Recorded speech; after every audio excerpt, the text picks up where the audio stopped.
नमस्कार साथियों, आप सभी का मैं स्वागत करता हूं।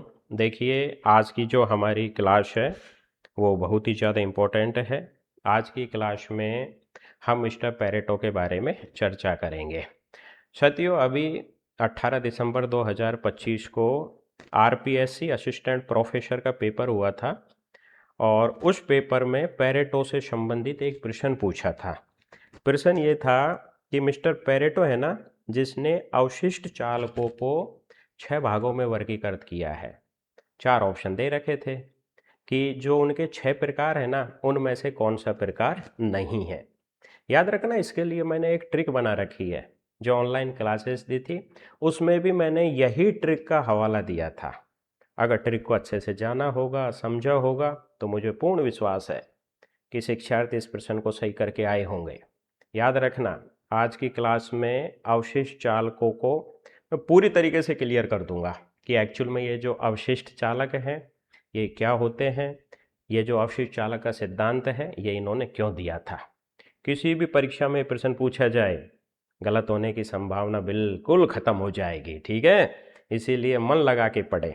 जिस भाव उद्देश्य लगन के साथ मैं क्लास बनाता हूँ वही भाव उद्देश्य लगन आपका भी होना चाहिए। मैं प्रारंभ करूं उससे पहले इनके बारे में ब्रीफ में कुछ जानकारी ले लेते हैं।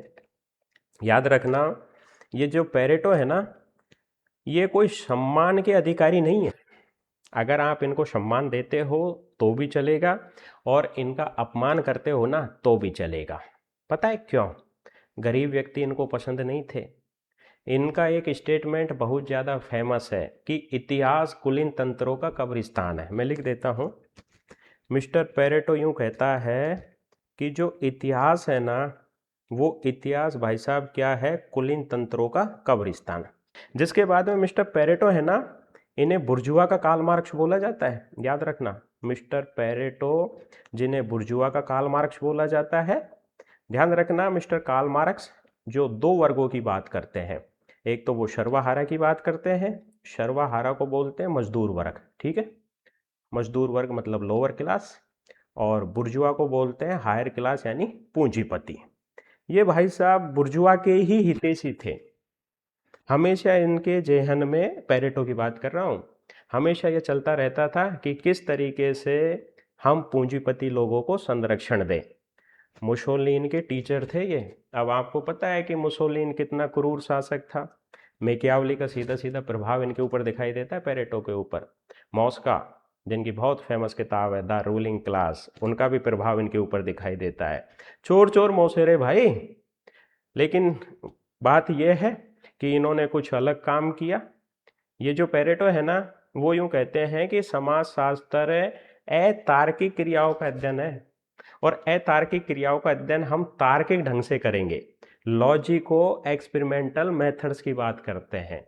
ये यूं कहते हैं, पेरेटो की बात कर रहा हूं मैं, कि अगर हमें सोसाइटी यानी समाज को समझना है ना, तो अतार्किक क्रियाओं का अध्ययन करना ही पड़ेगा।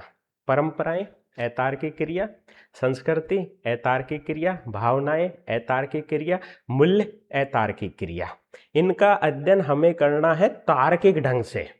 अगर हम पूरी तरीके से ही तार्किक हो जाएंगे, यानी प्रत्येक पहलू में अगर हम वैज्ञानिकता लाएंगे, तो हम समाज को समझ ही नहीं सकते। फाउंडिंग फादर थे, अगर हम काम्टे की बात करें, दुर्खाइम की बात करें, स्पेंसर, बेवर, कार्ल मार्क्स की बात करें, जार सिमेल की बात करें, उसके बाद में ये आते हैं। इसीलिए समाजशास्त्र में इनको थोड़ा बहुत स्थान दे दिया जाता है। बाकी ये भले आदमी नहीं थे। ठीक है, मैं आपको बताना चाहता हूँ कि मिस्टर पेरेटो है ना, इनका जन्म इटली में हुआ था। ठीक है, महान समाजशास्त्री, महान अर्थशास्त्री। हाँ, इनकी जो ये किताब है ना, बहुतों बार पूछी जाती है, माइंड एंड सोसाइटी, जिसमें ये सर्कुलेशन थ्योरी ऑफ हिलिट की बात करते हैं। ठीक है, थोड़ा सा ब्रीफ में बता रहा हूँ, समझ लो। मैं वही चीज़ें बताता हूँ जो एग्जाम में पूछी जाती है। ओवर स्मार्ट बनने के चक्कर में मैं ऐसे फैक्ट यहाँ पे लाता ही नहीं हूँ। ठीक है ना, क्योंकि फैक्टों का अथाह भंडार है भाई। करोड़ों फैक्ट हैं, कैसे मैं याद कर पाऊंगा, कैसे आप याद कर पाओगे। ठीक है ना, इनकी जो बहुत फेमस किताब है माइंड एंड सोसाइटी, जिसमें ये सर्कुलेशन थ्योरी ऑफ इलिट, अभिजात वर्ग के परिभ्रमण सिद्धांत की बात करते हैं। ठीक है ना, ध्यान रखना, अभिजात वर्ग का परिभ्रमण सिद्धांत है ना, जो इनके साइकिल थ्योरी को दर्शाता है। साइकिल थ्योरी को बोलते हैं चक्रीय सिद्धांत। समाजशास्त्र में चक्रीय सिद्धांत से संबंध रखने वाले विचारकों के बारे में मैंने एक फॉर्मूला बना रखा है, STOP।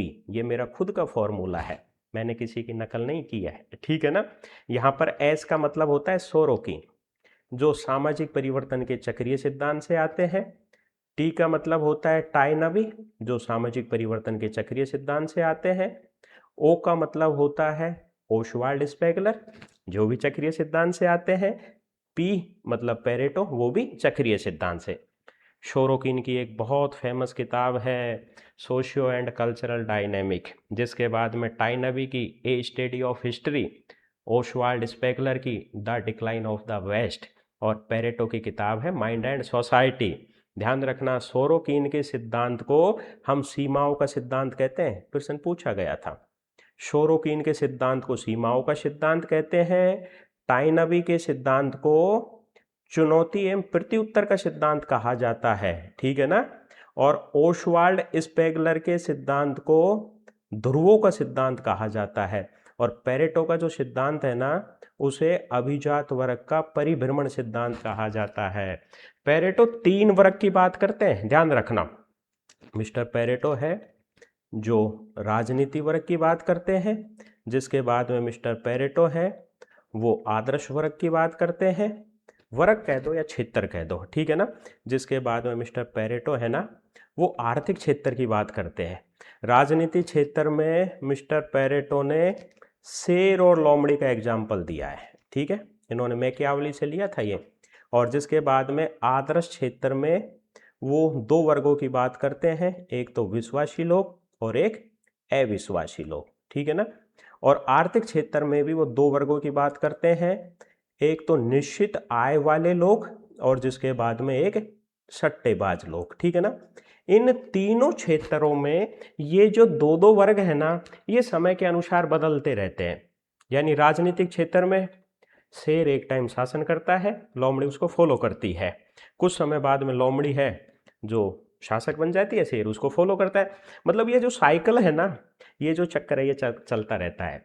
Date is circulation theory of elite. जिसके बाद में आदर्श क्षेत्र में विश्वासी और अविश्वासी, कुछ लोग ऐसे होते हैं जो एक समय में हमारे विश्वासी होते हैं, हमारा साथ देते हैं, दूसरे ही पल वो अविश्वासी बन जाते हैं। कुछ लोग ऐसे होते हैं जो वर्षों से हमारे दुश्मन होते हैं, लेकिन एक समय में हमारे बहुत करीब आ जाते हैं। मतलब उनका भी जो सर्कुलेशन है ना, साइकिल है, वो चलता रहता है। जिसके बाद में आर्थिक क्षेत्र में भी 2 वर्गों की बात करता है, निश्चित आय वाले व्यक्ति और सट्टेबाज। कुछ लोग ऐसे होते हैं जो जिनकी प्रॉपर आय रहती है, ठीक है ना, कुछ लोग सट्टे लगाते हैं। अब जो लोग ज़्यादा सट्टे लगाएंगे, अगर वो पैसे वाले बन गए तो वो आय वाले बन जाएंगे, और मान लो सट्टा लगा ही नहीं तो वो कंगाल हो जाएंगे। तो इस तरीके से ये जो सर्कुलेशन है ना, ये चलता रहता है। तो सर्कुलेशन थ्योरी ऑफ फिलिट की बात कौन करता है? मिस्टर पेरेटो करता है। इनकी बहुत फेमस किताब है माइंड एंड सोसाइटी, बहुतों बार पूछी गई है।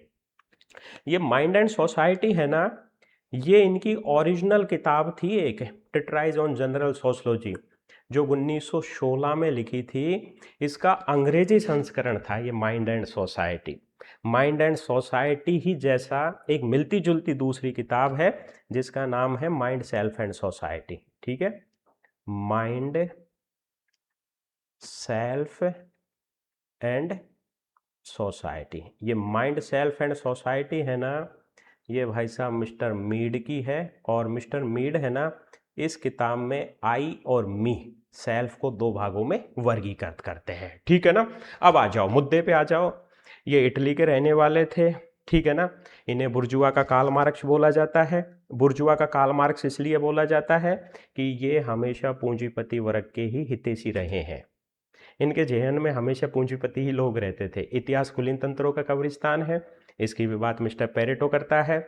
इनकी बहुत फेमस किताब माइंड एंड सोसाइटी, जो ट्रेटाइज ऑन जनरल सोशोलॉजी का अंग्रेजी संस्करण था, ठीक है ना। लॉजिको एक्सपेरिमेंटल मेथड्स की भी बात करते हैं ये, तार्किक प्रयोगात्मक विधि, ये यूं कहते हैं। ये बहुत इंपॉर्टेंट स्टेटमेंट है, पूछा गया था कि समाजशास्त्र मनुष्यों की अतार्किक क्रियाओं का अध्ययन है, वो भी तार्किक ढंग से। हम अतार्किक क्रियाओं का अध्ययन करेंगे ना, तभी हम समाज को समझ पाएंगे, ठीक है। That is residues theory. इसे ही हम क्या कहते हैं, अवशिष्ट चालक। अब देखो साहब, मुद्दे पर आ जाओ। हम अवशिष्ट चालकों की बात करें तो अवशिष्ट चालकों के अंतर्गत मिस्टर पेरेटो यूं कहता है कि मनुष्य की सभी प्रकार की क्रियाओं में से यदि लॉजिक को हटा दिया जाए तो जो शेष बचता है ना, उसे ही हम क्या कहते हैं, अवशिष्ट चालक कहते हैं। मतलब ध्यान रखना, हमारी जितनी भी भावनाएं और तार्किक स्पष्टीकरण है ना, उनके बीच में जो पाया जाता है डेट इज अवशिष्ट चालक। जैसे उदाहरण के तौर पर हम विश्वासों को चर्चा करें, ठीक है, हम विश्वास की चर्चा करें या हम सामाजिक परंपराओं की चर्चा करें, ठीक है ना, या हम समाज के रीति रिवाजों की चर्चा करें, या फिर हम संस्कृति के कोई घटक या घटनाओं की चर्चा करें, या हम भावनाओं की चर्चा करें, भाई साहब ये जो सभी के सभी होते हैं ना, वो क्या होते हैं, अवशिष्ट चालक। जैसे आप मेरे ऊपर विश्वास करते हो, अब जरूरी थोड़ी कि इस दृष्टिकोण को आप वैज्ञानिकता के तरीके से ही देखें। अगर आपने वैज्ञानिकता के तरीके से देखा तो मुझे समझ ही नहीं पाओगे। मान लो आपका तो केवल यही उद्देश्य है कि मेरा एग्जाम क्वालिफाई हो जाए, ठीक है, आपका एग्जाम क्वालिफाई हो जाएगा। लेकिन मैं जो ज्ञानात्मक बातें बताता हूं, यहां पर मेरे द्वारा जो औपचारिक बातें की जाती हैं, उनको आप कैसे समझ पाओगे। जैसे हम प्रत्येक संस्कृति में अगर वैज्ञानिकता देखें तो हम केवल ही उसमें लॉजिक ढूंढेंगे ना, तो भाई साहब हम समाज को नहीं समझ सकते। हम ये बात कभी भी नहीं समझ सकते कि संस्कृति का समाज के संतुलन में क्या योगदान होता है। हम ये कभी भी नहीं समझ सकते कि सामाजिकरण में संस्कृति का क्या योगदान होता है। हम ये बात कभी भी नहीं समझ सकते कि किसी भी समाज या समुदाय के प्रतिनिधि करने में संस्कृति क्या भूमिका निभाती है, ठीक है ना। इसीलिए इनको किस तरीके से समझा जाता है, अवशिष्ट चालकों की तरीके से समझा जाता है। जैसे साथियों यहाँ पर मैं एक उदाहरण देता हूँ, इस उदाहरण से आपको चीजें समझ में आ जाएगी। कोई व्यक्ति यूं कहता है कि मैं किसी परंपरा या जाति को इसलिए मानता हूं क्योंकि ये क्या है, वैज्ञानिक है, ठीक है ना। अब आपको पता है कि समाज को समझना है तो वैज्ञानिकता को साइड में करना पड़ेगा, क्योंकि कोई भी अनुसंधान करता होता है ना, जो वो दो मेथड्स को काम में लेता है, एक तो सब्जेक्टिविटी को काम में लेता है, एक वो ऑब्जेक्टिविटी को काम में लेता है। अगर पूरी तरीके से ही वो ऑब्जेक्टिविटी को काम में लेगा तो समाज को समझ ही नहीं पाएगा। जैसे बेवर ने एक पत्ती बताई है, जैसे हम वृषटेन पत्ती कहते हैं, ठीक है, वृषटेन पत्ती कहते हैं। अब वृषटेन पत्ती के अंतर्गत जैसे कोई व्यक्ति है, वो मंदिर की तरफ प्रस्थान कर रहा है, ठीक है, तो ऑब्जेक्टिविटी तो यूं कहेगी, मेरी बात को समझना, ऑब्जेक्टिविटी तो कहेगी कि फलाना व्यक्ति मंदिर की तरफ जा रहा है। ये व्यक्ति एक बायोलॉजिकल प्राणी है जो गति करता हुआ अपने कदम ताल से कहाँ जा रहा है, मंदिर में जा रहा है। यह है केवल ही ऑब्जेक्टिविटी, यह है केवल ही वैज्ञानिकता। लेकिन सब्जेक्टिविटी यूं कहेगी कि भाई एटलीस्ट ये तो देख लो कि मंदिर क्यों जा रहा है, एटलीस्ट ये तो देख लो कि मंदिर में वो किससे मिलने के लिए जा रहा है, एटलीस्ट ये तो देख लो कि धर्म में इसकी कितनी आस्था है। अरे भाई ये तो देख लो कि क्या ये दुखी है, भगवान से कुछ मदद मांगने के लिए जा रहा है। जब हम सब्जेक्टिविटी में जाएंगे तभी तो हम समाज को समझ पाएंगे, तब हम सब्जेक्टिविटी में जाएंगे तभी तो सामाजिक व्यवहार को समझ पाएंगे। तो यही बात यहाँ पर पेरेटो कहता है।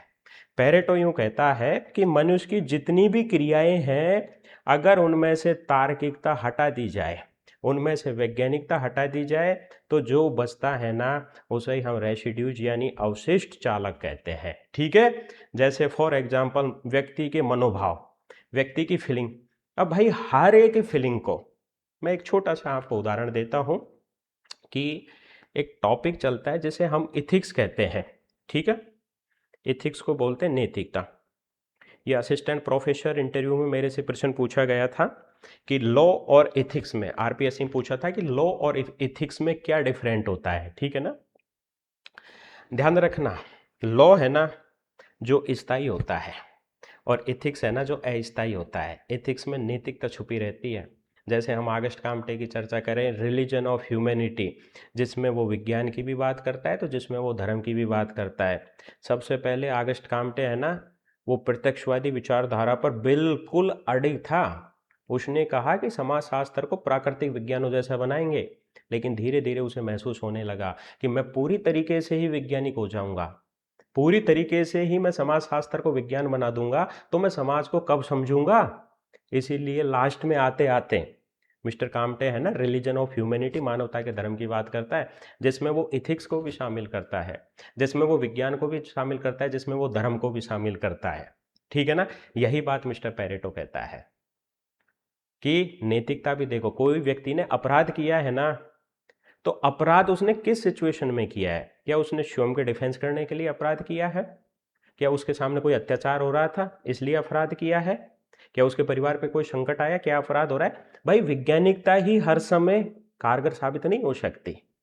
हमें उसके पीछे जो छुपे हुए मूल भाव है ना, उन मूल भावों को भी समझना होगा। कोई किसी से मिल रहा है तो मतलब के लिए थोड़ी मिल रहा है। हो सकता है कि वो सामाजिक व्यवहार स्थापित करना चाह रहा हो सकता है कि उसको आपकी संस्कृति पसंद हो सकता है कि आपके साथ एक अच्छा रिश्ता बन जाए। यही बात क्या कहलाता है? अवशेष चालक। मतलब मुद्दा यही है, मुद्दे को समझो कि मनुष्य की सभी प्रकार की क्रियाओं में से यदि तार्किकता हटा दें तो जो मनोभाव और संवेग बचते हैं वही अवशेष चालक हैं। जैसे विश्वास, परंपरा, रीति रिवाज, संस्कृति। हम दीपावली का त्यौहार क्यों मनाते हैं? अब उसके साइंटिफिक रीजन भी हो सकते हैं, लेकिन भाई अवशेष चालक तो यही कहता है ना कि उसमें छुपे हुए विश्वास हैं, उसमें छुपी हुई परंपराएं हैं, उसमें हमारी अपनी संस्कृति का प्रतिनिधित्व है। एक हिंदू संस्कृति जिसको रिप्रेजेंट करता है ये, दैट इज अवशेष चालक। इनकी बात मिस्टर पेरेटो करता है। जैसे व्यक्ति ने कहा कि मैं अपनी जाति को क्यों मानता हूं, क्योंकि ये वैज्ञानिक है। अरे ऐसा नहीं है। अवशेष चालक क्यों कहता है कि तू अपनी जाति को इसलिए मानता है कि तेरी भावना इसमें छुपी हुई है, तेरी परंपराएं इसमें छुपी हुई है, तेरे संस्कार है ना इसमें छुपे हुए हैं। मान लो तू जाति के बारे में तुझे पता ही नहीं है, मान के दिखा दे। ठीक है ना। मतलब कुल मिलाकर ये जो हमारे संवेग होते हैं, हमारे जो फीलिंग्स होते हैं ना, इन्हें हम रेसिड्यूज कहते हैं। ध्यान रखना, लॉजिक तो बदल सकता है। पेरेटो यूं कहता है कि आप हमेशा ही लॉजिक का प्रयोग करोगे ना, एक पल ऐसा आएगा कि जब लॉजिक को बदल दिया जाएगा। भाषा है, भाषा बदल जाएगी, लेकिन आपकी जो फीलिंग्स है ना वो स्थायी होती है, फीलिंग्स मजबूत होती है। आगस्ट काम्टे ने एक बात कही थी, या फिर कार्ल मार्क्स का एग्जाम्पल देता हूँ।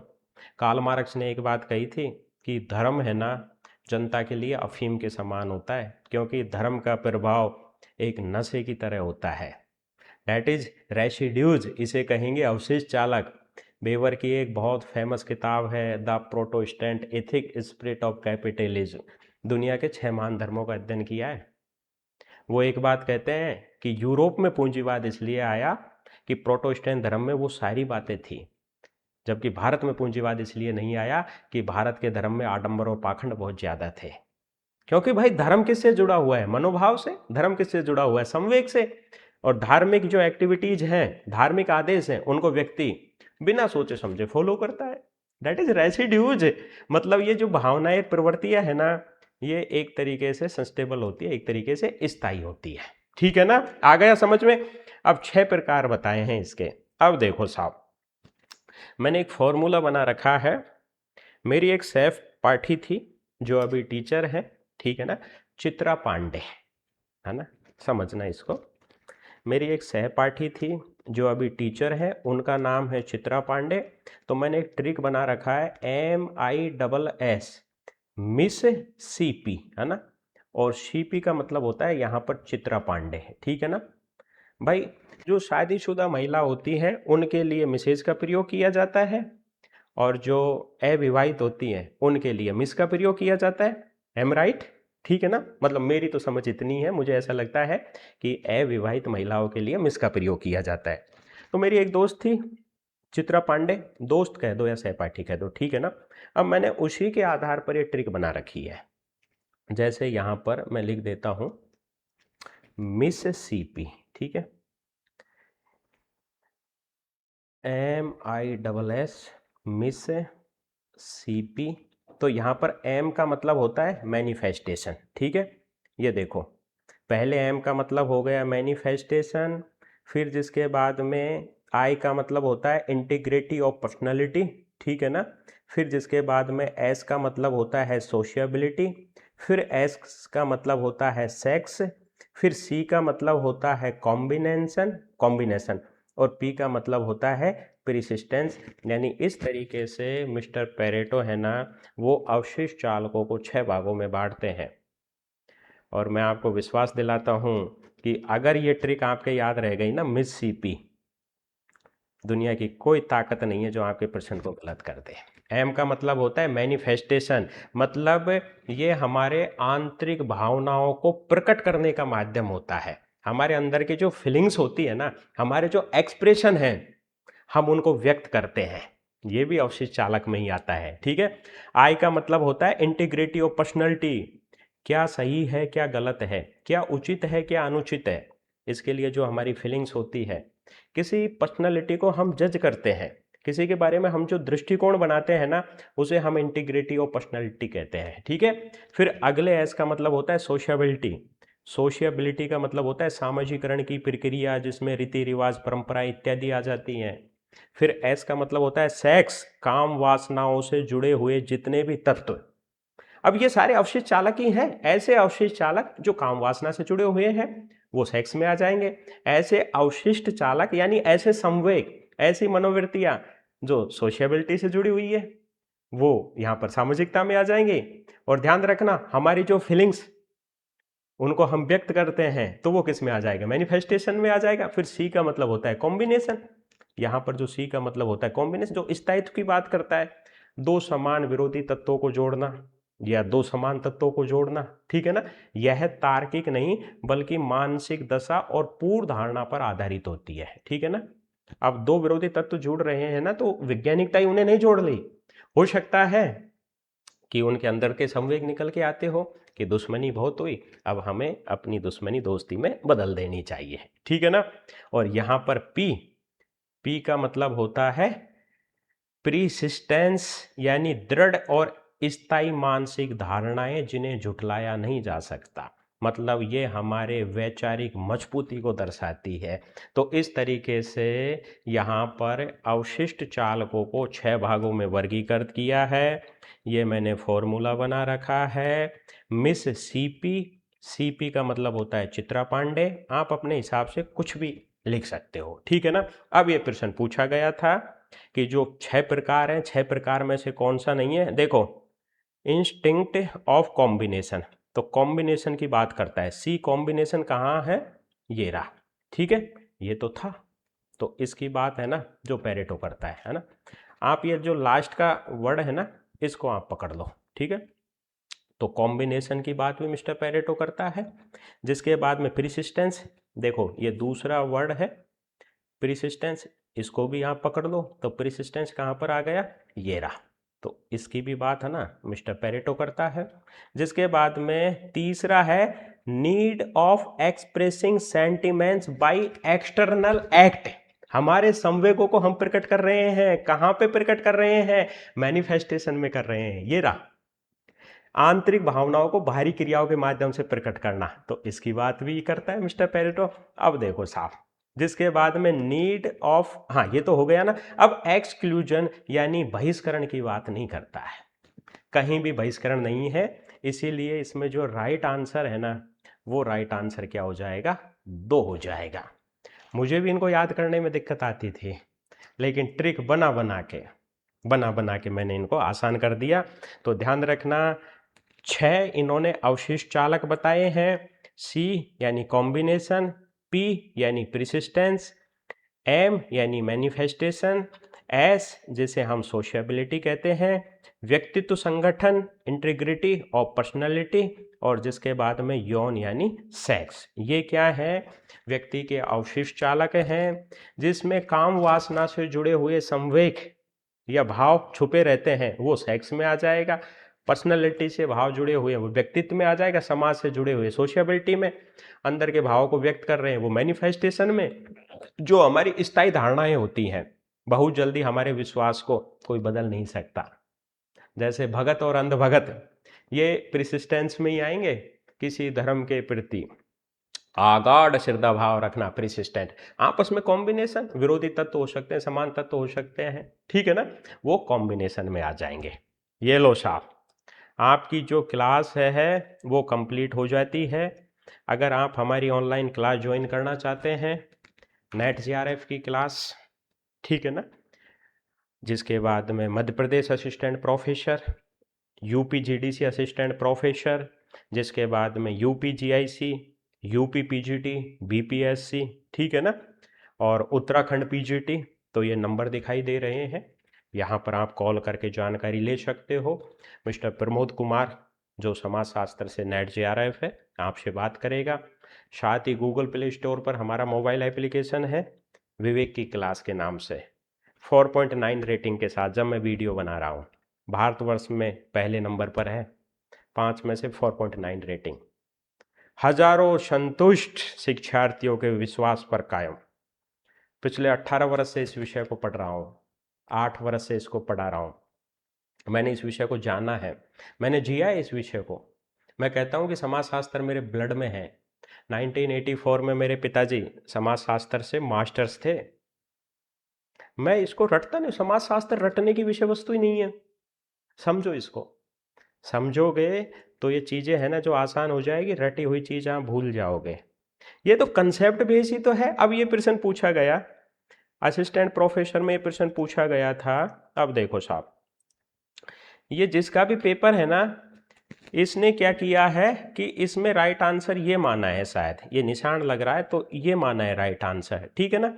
मतलब इसको आउट किया है, ये नहीं माना या इसको ये नहीं माना, इन दोनों में ही उसने पेन से हल्का सा टिक कर रखा है। बाकी ये दोनों तो है ना भाई, दृढ़ मूल कर्तव्य ये तो होते हैं, परसिस्टेंस तो होता है, बाह्य क्रियाओं की अभिव्यक्ति ये भी होता है। अगर अच्छे से वो पढ़ लेते तो इसका प्रश्न सही कर पाते। मतलब मूल भाव को समझो, कंसेप्ट बेस स्टडी करो। बाकी मेरी शुभकामना है माँ शारदा आपकी प्रत्येक मनोकामना पूर्ण करे। Thank you.